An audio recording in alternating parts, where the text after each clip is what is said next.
ये मेरे लिए कोई सौभाग्य हो सकता है या कोई योग हो सकता है कि जब 5 अगस्त 2022 को शपथ ली और शपथ लेने के बाद पहली बार जब मैं पदभार ग्रहण करने के बाद नगर निगम गया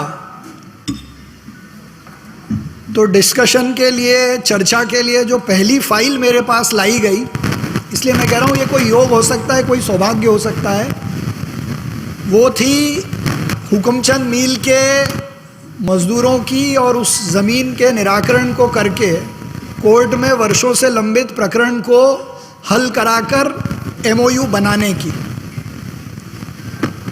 और उसमें मैं सबसे ज़्यादा प्रदेश के हमारे यशस्वी और लोकप्रिय मुख्यमंत्री श्री शिवराज सिंह जी चौहान का हृदय से इस सदन के माध्यम से धन्यवाद करना चाहता हूं कि जिस पीड़ा को इस इंदौर शहर के मजदूर, कई ऐसे लगभग 6,500 परिवार जो सन 1991 से भोग रहे थे, ये कोई ना कोई योग है कि इंदौर में सर सेठ हुकुमचंद ने एक मील डाली जो स्टॉक एक्सचेंज में लिस्ट हुई, जिसने इंदौर का नया गौरव स्थापित करने का काम किया। लेकिन कंपनी दिवालिया हुई तो ना तो बैंकों का पैसा चुका पाए, ना मजदूरों का पैसा चुका पाए। दिवालिया होने के बाद 2002 तक का जो कुल बकाया मजदूरों का लगभग 225 करोड़ और बैंकों का लगभग 2000 करोड़,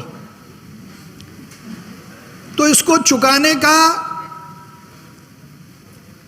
ना तो कोई हल नज़र आता था, ना कोई रास्ता नज़र आता था। और मैं वकील के रूप में जब 2007 में कोर्ट जाना चालू किया, उस दिन से लेकर आज भी हर सोमवार को मजदूर कोर्ट के चौक में बैठे रहते हैं। अभी भी हर सोमवार को तारीख लगती है, वो सब लोग जाते हैं। तो तब भी ये पीड़ा थी, सरकारी वकील बना तब भी उस पीड़ा को देखा भी, हल करने का जो यथासंभव प्रयास हुआ उसकी कोशिश भी की। लेकिन मध्य प्रदेश सरकार ने योगवश इस बात की हामी भरी कि मजदूरों का पहले पैसा चुकाया जाए, जो नेता प्रतिपक्ष जिसकी चिंता जाहिर कर रहे थे। तो योगवश एक योजना बनी और उसी में एक इंदौर शहर को बस्ती से बिजनेस सेंटर में तब्दील करने की भी योजना बनी। मीलों का वो क्षेत्र अब बिजनेस सेंटर का क्षेत्र होगा। तो मध्य प्रदेश का इंडस्ट्रियल डेवलपमेंट कॉरपोरेशन जो मजदूरों का बकाया है, पहले वो बकाया चुकाएगा।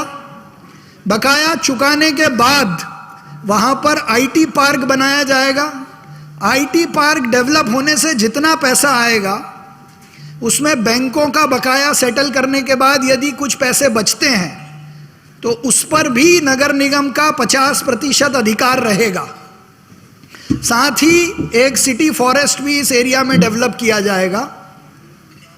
लेकिन यह योग और सौभाग्य की बात इसलिए है कि जब सुप्रीम कोर्ट ने यह तय किया कि इस जमीन का मालिक नगर निगम है, इसलिए यह जिम्मेदारी, यह दायित्व या ये निर्णय लेने का अधिकार हमारे पास था कि हम अपनी ज़मीन ऐसे किसी प्रोजेक्ट के लिए दें या MOU साइन करें या ना करें।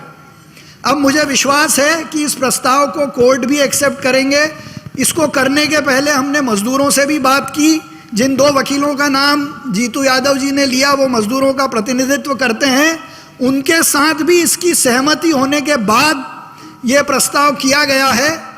मुझे और आप सबके समर्थन से, और जिसको हम योग और सौभाग्य कह रहे हैं, विश्वास है कि 1 साल में कोर्ट की अनुमति से मजदूरों का पैसा भी चुकता होगा और नए बिजनेस सेंटर की आधारशिला भी माननीय मुख्यमंत्री जी के नेतृत्व में रखी जाएगी। तो ये योग, सौभाग्य और संवेदनशील नगर निगम का उदाहरण है। इसमें विशेष रूप से जिन अधिकारियों ने इस MOU को बनाने में, इस कल्पना को आधार पर लाने में हमारे साथ काम किया है, मैं इस सदन में उनको भी धन्यवाद करता हूं और आप सबका भी धन्यवाद करता हूं कि इस विषय को पूरे सदन ने ध्वनि मत से मजदूरों के हित में पारित किया।